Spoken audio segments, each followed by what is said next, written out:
संतोष देशमुखांवर आरोप करण्यासाठी उभ्या केलेल्या कळंबमधील महिलेच्या संशयास्पद मृत्यू प्रकरणी एक जण ताब्यात, मुख्य आरोपी पसार तर महिलेची हत्या झाल्याचा दमानियांचा दावा.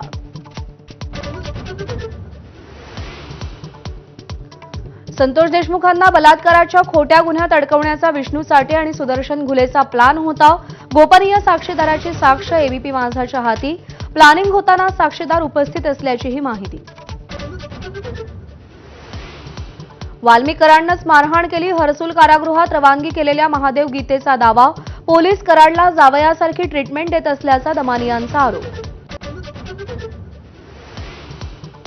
प्रशांत कोरटकरच्या जामीन अर्जावर आज कोल्हापूर सत्र न्यायालयात सुनावणी. सुरक्षेच्या कारणास्तव कोरटकर कळंबा जेलच्या अंडा सेलमध्ये. नागपूर हिंसाचारातील आरोपी फहीम खानच्या जामीन अर्जावर आज जिल्हा व सत्र न्यायालयात सुनावणी. पोलिसांनी खोट्या आरोपात अडकवल्याचा फहीम खानचा दावा.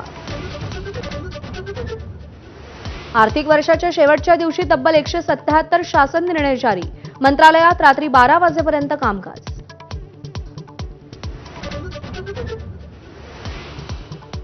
राज्यामध्ये आता घर आणि मालमत्ता खरेदी करणं आणखी महागणार. रेडी रेकनरच्या दरात सरासरी 4.39% वाढ. सोलापुरात सर्वाधिक 10.1% वाढ. व्यावसायिक गॅस सिलेंडरच्या किमतीत घट. 19 किलोच्या एलपीजी गॅस सिलेंडरच्या किमतीमध्ये 41 रुपयांची कपात. आजपासून नवे दर लागू. राज्यात ठिकठिकाणी अवकाळीच्या सरी. काढणीला आलेल्या गव्हाचं नुकसान. बळीराजा चिंतेत. आज आणि उद्या कोकणासह अनेक जिल्ह्यांना पावसाचा ऑरेंज अलर्ट.